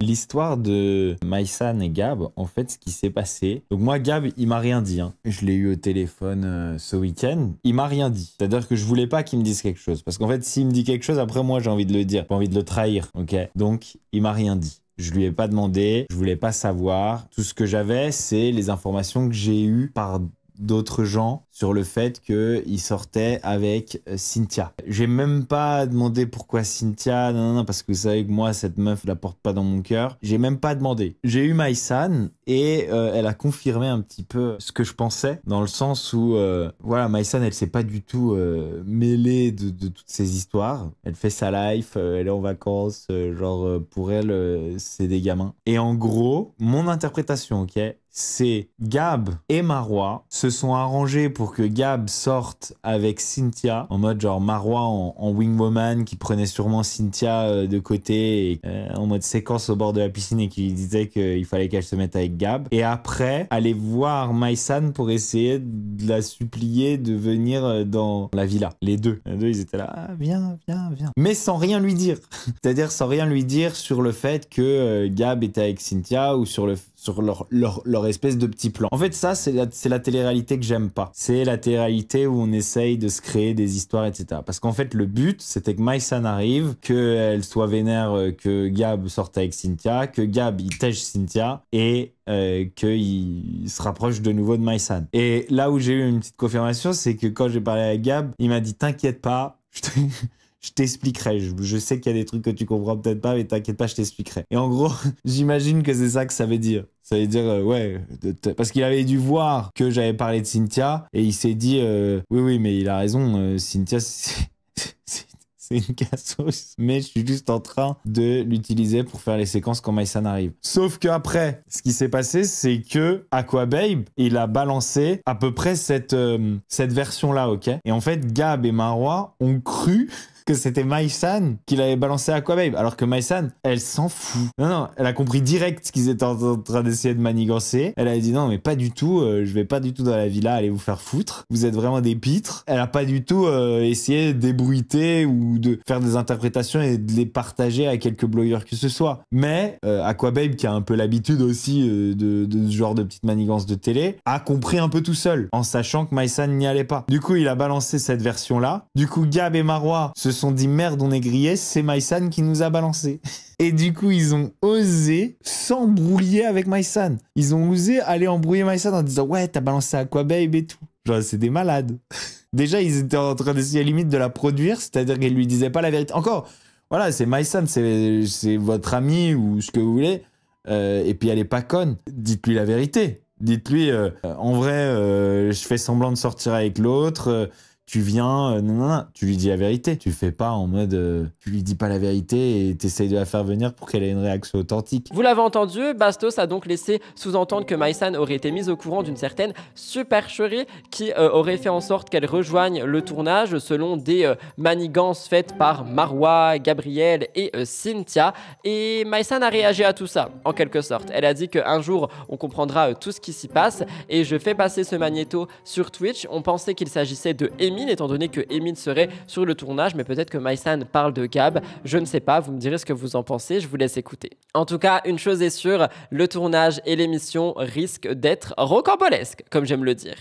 Je termine donc avec Jessica Thivenin. Il y a quelques jours, Jessica Thivenin s'était affichée en larmes sur les réseaux sociaux. Elle donnait pas plus de détails sur son état. Elle avait suscité l'inquiétude de ses abonnés. On avait eu des rumeurs extrêmement privées qui étaient sorties, notamment sur le fait qu'elle était en train de se séparer. Mais finalement, son problème ne vient pas de couple. C'est en réalité un souci plus grave qui est venu apporter une ombre sur sa vie. Dans une longue story sur les réseaux, elle s'est confiée sur les raisons qui l'ont poussée à quitter Dubaï. Elle annonce le vendredi 31 mai qu'elle devait rentrer en urgence en France à cause de la situation de son papa. Elle ne révélait pas de détails supplémentaires et on s'était arrêté à ça la semaine dernière. Aujourd'hui, elle l'a fait. Elle parle d'un AVC. Je vous laisse regarder. Bon, allez, je me pose 2 minutes pour vous raconter du coup ce qui se passe en grosso modo. Mon papa a fait un AVC. Voilà, ma maman l'a trouvé à temps. Voilà, il était allongé dans le jardin et du coup, il a été pris en charge à temps. Donc ça a été un peu compliqué parce que moi j'étais très loin et que ma maman m'a appelé en disant papa il a fait un AVC et que moi les seules personnes que je connais qui ont fait des AVC sont des personnes qui sont plus de ce monde à l'heure d'aujourd'hui. Donc je savais pas du tout à quoi m'attendre. Je voyais mon père en visio avec tout un côté gauche paralysé et le bras etc. Donc ça a été très compliqué, qui n'articulait pas, qui divague etc. Donc ça a été hyper compliqué pour moi. Voilà, bref, donc ça c'est l'état de mon père. Aujourd'hui, ça va un peu mieux. Il arrive un peu à lever le bras jusqu'à peu près au menton, à peu près. La bouche s'est un peu remise. Il peut toujours pas marcher, mais ça va. Il divague toujours un petit peu. Hier, quand je suis arrivée, il pensait que j'étais déjà à l'hôpital, dans une chambre d'hôpital, mais c'est pas tout le temps. Voilà, donc c'est vraiment des petites phases. Le fait que je sois sur place me fait beaucoup de bien parce qu'il est quand même hyper rigolo. Des fois, voilà, tout va bien, on a quand même des conversations et tout, mais c'est vrai que de loin, c'était très effrayant parce que j'avais pas le côté bien, j'avais vraiment que le côté en face cam qui était un peu compliqué quand j'appelais ma famille. Jessica reprend la parole, elle explique qu'elle a été heureuse que son papa soit pris en charge à temps. Elle a pu voir malheureusement que le côté gauche de sa tête était paralysé, qu'il n'arrivait plus à articuler. Donc elle se rend très régulièrement au chevet de son papa, elle est accompagnée de sa mère et de ses frères. Mais alors qu'elle était à l'hôpital, Jessica fait un placement de produit. C'est quelque chose qui a énormément choqué les internautes, étant donné qu'ils se disent mais attends, du coup tu vas voir ton père, mais en plus de ça, tu fais des placements de produits alors qu'il est à l'hôpital. Jessica a dit elle a dit pardon, j'ai fait un placement parce que mon père s'est endormi. Mes beaux-parents sont venus le voir, mais ils ne voulaient pas se réveiller, il était KO. Donc oui, j'ai fait un placement de produit à côté de mon père qui dort. Je vous laisse regarder. Ouais, je l'ai fait à l'hôpital parce que mon père s'est endormi et qu'il n'arrivait pas à se réveiller. Il se réveillait pas. Mes beaux-parents sont venus le voir, irréveillable. On a appelé les infirmières et tout, mais il ne veut pas se réveiller. Il était KO vu qu'il fait la java la nuit. Donc oui, on reste à côté, mais il dort pendant des heures. Donc oui, j'ai fait un placement de produit à côté de mon père qui dort. Voilà. Wow. Bref, on est rentré du coup parce que il dort. Il dort, rien qui dort. Et pour réagir à ça, je vous dirais que je comprends totalement que ça puisse être dérangeant, mais Jessica, elle doit aussi travailler sa vie, elle doit continuer. Donc vous allez me dire, elle aurait pu aller dans le couloir, mais est-ce que ça aurait été plus respectueux d'aller dans un couloir d'hôpital faire un placement de produit ou rester dans la chambre qui concerne sa famille où son papa est en train de dormir et justement d'attendre son sommeil pour faire ce placement? Je sais pas. Ce n'est pas tout parce que son papa a été filmé à son insu. Jessica révèle ça dans une story Instagram. Elle était remontée contre des personnes qui n'avaient aucun respect envers son père. Elle a poussé un gros coup de gueule. Elle raconte que son papa était assis sur une chaise avec le bras ballant et le visage marqué par l'AVC, entouré de sa femme, sa fille et ses 2 fils. Mais la réunion de famille a dû être écourtée et ils ont dû tous rentrer à l'intérieur du bâtiment parce que la jeune femme, Jessica, a repéré des téléphones braqués sur eux. De retour dans la chambre, elle a mis son père dans l'intimité et elle a pris la parole. Elle a un petit peu pété un coup de gueule et je peux comprendre. Elle remercie également les infirmières qui conjuguent les envies d'évasion de son papa avec le fait de le garder un petit peu attaché. Elle le dit avec humour. Je vous laisse regarder. Voilà, ce qui m'a un peu agacée et je vais vous demander de ne pas le faire s'il vous plaît parce que vraiment ça m'a un peu énervée. Hier, quand j'étais à l'hôpital, mon papa a eu le droit de sortir dans le jardin parce que maintenant il a le droit d'être assis. Il est passé au bloc, etc., en urgence, etc. Et là, maintenant il a le droit d'être assis. Donc il a le droit de se promener dans le jardin, entre guillemets, mais bon, c'est pas le jardin de l'année, mais ça lui fait du bien de sortir. Hier, quand j'étais dans le jardin avec mon frère, mon père, ma mère, enfin mes 2 frères, il y a une personne, enfin plusieurs, qui nous regardaient, etc. Forcément, je sais, je suis connue, je suis en France, donc oui, il n'y a pas de souci, je comprends, on peut me faire des petits sourires, des petits bonjours, ça ne me dérange pas. Voilà. Par contre, qu'on prenne le téléphone et qu'on filme quand je suis à côté de mon papa qui est sur une chaise comme ça, une chaise là où mon père n'est pas très habillé, hein, il est en tenue d'hôpital, en blouse, le bras comme ça, enfin voilà, il n'est pas en bon état, qu'on filme discrètement, franchement ça me gave, vraiment ça me gave. Hier j'ai vu, hein, je suis pas bête, quand tu tiens personne tient son téléphone comme ça, en fait quand on est sur nos téléphones on est comme ça, le téléphone il est à la verticale, mais quand tu es comme ça en fait je sais que tu me filmes, les gens je le sais, et bon là je parle dans la vie de tous les jours, je les vois, les gens comme ça, je suis pas bête, on vous voit en fait, on vous reconnaît, on vous voit, on sait que vous nous filmez à ce moment-là, on n'est pas des débiles. Mais par contre là, donc d'habitude je dis rien et tout. Hier j'ai rien dit non plus parce que j'avais la flemme en fait, mais de voir une personne, enfin qu'on essaye de filmer, c'est pas marrant en fait, c'est pas rigolo, c'est voilà, mon papa il est en train d'essayer de se remettre d'un AVC. Et du coup, ça me dérange un petit peu. Certes, je suis connue, il n'y a pas de problème, vous venez me voir si vous voulez à moi, mais filmez pas mon père quoi. Voilà, il est pas filmable. J'ai pas envie, il en a peut-être pas envie non plus. Enfin, c'est un moment qu'on vit en famille et voilà. Donc je vous le demande gentiment puisque vous allez sûrement me recroiser à l'hôpital parce que je croise plein de gens. Hier, j'ai croisé des tonnes de personnes. Jessica, il n'y a pas de problème. Filmez pas. Voilà, filmez pas. Vraiment respectez ma vie, respectez mes parents, respectez mon père, respectez tout ça parce que voilà, du coup on est rentré. On est remonté alors qu'il était bien dehors et du coup je me suis sentie énervée et on est remonté quoi. Donc voilà, donc merci beaucoup. Pour réagir et terminer avec ce magnéto qui personnellement m'a choqué quand je l'ai regardé, les personnes n'ont aucun respect. Donc on va venir critiquer Jessica parce qu'elle fait un placement de produit parce que son père dort et qu'elle doit continuer de travailler. Mais en même temps, on a un genre de personne qui va venir à l'hôpital et qui va venir à l'hôpital pour les voir et qui va les prendre en photo à leur insu pour avoir des preuves de ce qui se passe, pour avoir des choses croustillantes à envoyer aux blogueurs, j'en sais rien. Je trouve que c'est totalement dénué de sens et que c'est vraiment irrespectueux. J'envoie tout mon soutien à Jess et à sa famille et j'espère que les choses s'arrangeront pour eux.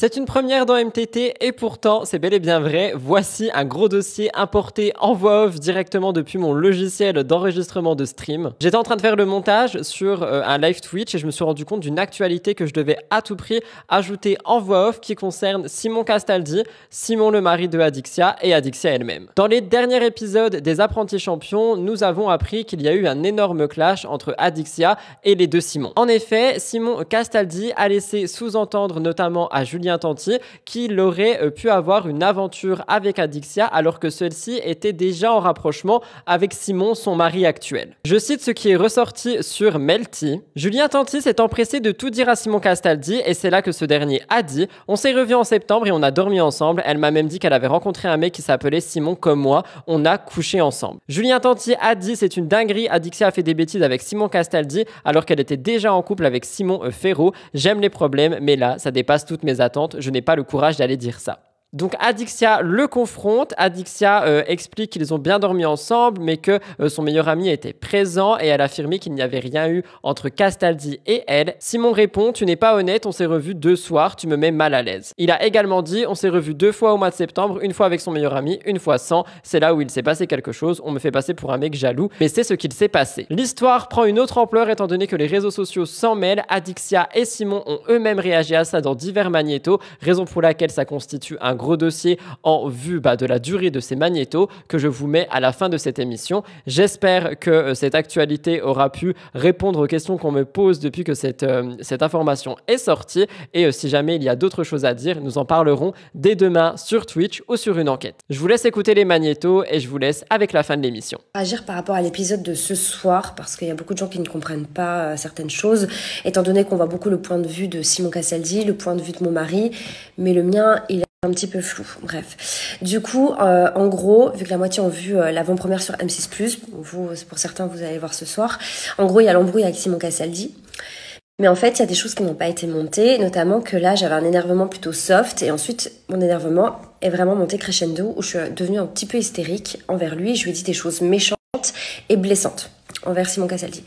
Et en fait, avant d'aller me coucher, c'est pour que vous compreniez, je suis mal, je me sens pas bien, je regrette, je dis bien que je regrette d'avoir été méchante avec lui, c'est parce que c'est au moment en fait que vous n'allez jamais voir du coup, qui n'a pas été monté, voilà, où j'ai ressassé un peu le passé et tout ça, et or que je me suis promis et que je lui ai promis et qu'on s'est promis tous les deux qu'on n'allait plus jamais reparler de ça. On a réglé nos comptes dans Uncut, Simon et moi. Il m'a fait du mal, je lui ai fait du mal, ok basta, on arrête cette guéguerre, on n'en parle plus. Et moi j'ai fait en sorte que tout se passe bien, en sachant qu'on allait se revoir dans notre tournage et tout ça. Je m'étais préparée psychologiquement, j'ai préparé aussi mon mari psychologiquement.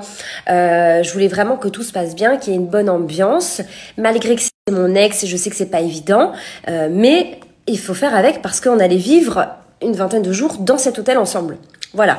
Donc, je n'ai pas, parce que beaucoup de gens me disent que je me fous de mon mari, que je lui manque de respect, alors que pas du tout. Je n'ai jamais été une provocatrice. Je n'ai jamais provoqué Simon à me regarder. Je n'ai, a eu un peu de mal à s'intégrer, donc j'étais un peu son pilier et ça ne me dérangeait absolument pas qu'on soit H24 ensemble. C'est juste que je ne me sentais pas bien. Et donc, je suis comme une éponge, quand il n'est pas bien, mais je ne suis pas bien non plus. Et c'est vrai qu'on ne s'était jamais disputé, il m'a jamais entendu lever la voix. Et là, il a découvert une facette de moi qui est énervée. Le soir où je m'embrouille avec Simon Castaldi, l'épisode qui a été à moitié monté, je vais dire ça comme ça parce que on n'a pas vu où l'énervement a monté vraiment, a pris des proportions. Mais voilà, après je sais que je n'avais pas à m'énerver contre lui, contre Simon Castaldi, et puis c'est tout. Maintenant je lui souhaite que du bonheur, moi je suis heureuse dans ma vie. D'ailleurs j'ai rien à prouver à personne. Au début d'épisode, quand Nicolas Lozina il disait oui, j'ai l'impression que ça fait 25 ans qu'ils sont mariés et tout ça, mais c'est parce que je suis arrivée dans un optique où je n'ai pas prouvé mon mariage parce que je savais, j'entendais un peu que mon mariage n'était pas trop pris au sérieux, et je me dis ok, on n'a pas à prouver quoi que ce soit, on connaît la valeur de notre couple, on sait comment on est à l'extérieur, et voilà, là on est dans un programme de sport, d'aventure, je me sens aussi mal à l'aise parce qu'il y a mon ex, etc. Rapport aussi à la bombe qui a été lâchée, je tiens à m'exprimer aussi là-dessus, la bombe qui a été lâchée, bref. Moi je revoyais donc en fait Simon est parti faire les 50, je remets les choses dans le contexte aussi parce que Julien Tanti n'a pas dit les choses précisément. En gros, Simon Castaldi devait faire les 50 et s'il n'avait rien fait pendant l'aventure, on était censé se remettre ensemble. Sauf que il s'est passé ce qui s'est passé avec Cassandra. Au final, moi je l'avais bloqué, etc. Et ensuite, dans le courant du mois de septembre, je l'ai débloqué et on s'est revus. Voilà. Mais bien avant que je me mette avec Simon, bien avant que je me mette en couple avec lui. Donc voilà. Et de toute façon, dès qu'on s'est mis en couple ensemble, moi j'ai été très honnête avec lui. Je lui ai dit écoute, moi j'ai revu mon ex, nana. Enfin voilà, je voulais que tout soit carré, que tout soit propre, qu'il n'y ait pas de secret ou quoi que ce soit. Il fallait que je sois 100% honnête avec lui. Donc bien avant, en me mettant en couple avec lui, je lui ai bien dit les choses. Tout en étant amoureuse de lui dès le début de la relation, franchement je lui ai dit oui, j'ai revu mon ex, j'étais célibataire, j'avais rien à me reprocher, donc voilà, je voulais vraiment commencer cette nouvelle relation sur base de confiance, qu'il n'y ait pas de secret ou quoi que ce soit. Et puis c'est vrai que par la suite avec Simon Castaldi, on s'est bloqué, débloqué, disputé, puis il y a eu la fameuse embrouille avec Cassandra où ça a failli partir très loin, jusqu'à la police. Donc voilà, là j'ai préféré, malgré mon énervement, j'ai préféré prendre sur moi, et au final on s'est pardonné, on a réglé nos comptes dans Uncut justement, et puis voilà, ça nous a fait du bien de se pardonner, et puis chacun reprend le courant de sa vie. Lui il est jeune, il fait sa vie, moi je suis mariée, je suis heureuse, donc voilà, et c'est pour ça que je voulais plus qu'on se redispute comme ça, je voulais plus m'énerver comme ça contre lui, et voilà, c'est un peu des petites séquelles qui ont refait surface, mais après c'est parce que j'ai l'énervement facile, et puis voilà, c'est pour ça que j'ai regretté. J'avais aucun intérêt à m'énerver comme ça devant mon mari, mais bon voilà, nous sommes pas parfaits, et puis mon cœur reste ouvert pour les haters, et je sais que ça va fuser ce soir, mais je tenais vraiment à me justifier, et puis que vous ayez mon point de vue. Voilà. J'arrive sur les 50, je rencontre Cass, et Cass, au premier regard, je me dis putain, elle me plaît, et puis au fur et à mesure de toute l'aventure, je me dis putain, mais est-ce que je tente pas quelque chose de nouveau avec Cass, ou je tente de recommencer une boucle qui marchait vraiment plus trop avec Eddie depuis presque 2 ans. La vraie histoire, c'est que quoi qu'il arrive, après 50, étant donné que du coup, il s'est passé ce qui passait avec Cass, on s'est mis en flirt, on s'est embrassé, etc. Alexia l'a appris, donc directement, elle voulait plus. Et c'est normal, c'est ce qu'on s'était dit. Fin du mois d'août, Cass et moi, on n'est plus ensemble, du moins début septembre. Et puis après, voilà, il y a eu le mois de septembre, il y a eu Cass qui est parti faire ses apprentis. Moi, je me retrouve un peu solo parce que justement, quand on se revoit du coup début du mois de septembre, on redort ensemble. Il se passe plus ou moins des choses, mais on dort ensemble, quoi. Voilà, on dort ensemble. On couche pas ensemble, mais on dort ensemble. Et elle me parle, ce fameux soir-là, qu'elle avait déjà vu une fois ce fameux Simon. Et moi, je vois sur ses abonnés Insta qu'elle suit ce mec-là, et je dis, ok, donc là, elle le follow, donc c'est pas seulement un mec avec qui elle fait un tournage. Si elle follow Adi, c'est que, enfin, je la connais un peu, donc je me dis, ok, bon, bah là, c'est un peu la merde. Mais bon, je me dis, on se voit encore, peut-être que ça va lui passer. Surtout qu'elle me dit de venir. Ok, je suis nerveux, machin. Mais quand je dis quelque chose qui est vrai et que putain, c'est vraiment ça et que en fait on pense que je me fous de la merde, ça me rend fou parce que pour moi je trouve ça injuste et j'aime pas l'injustice. Je déteste l'injustice, je vous jure. Voilà tout le monde pour l'émission Mix the Tea cette semaine, j'espère sincèrement qu'elle a pu vous intéresser et vous plaire. Si c'est le cas, n'oubliez pas de liker, commenter et vous abonner, on se retrouve la semaine prochaine pour une émission toujours différente, toujours avec un différent look, etc. J'ai hâte de vous retrouver pour MTT, on se voit également au cours de la semaine pour des enquêtes et l'émission spéciale internet. Rejoignez-moi sur Twitch, je suis actif tous les jours sauf le mercredi et le week-end. Je vous embrasse, bon dimanche à vous ou lundi suivant quand vous regardez l'émission. Bye guys, love you.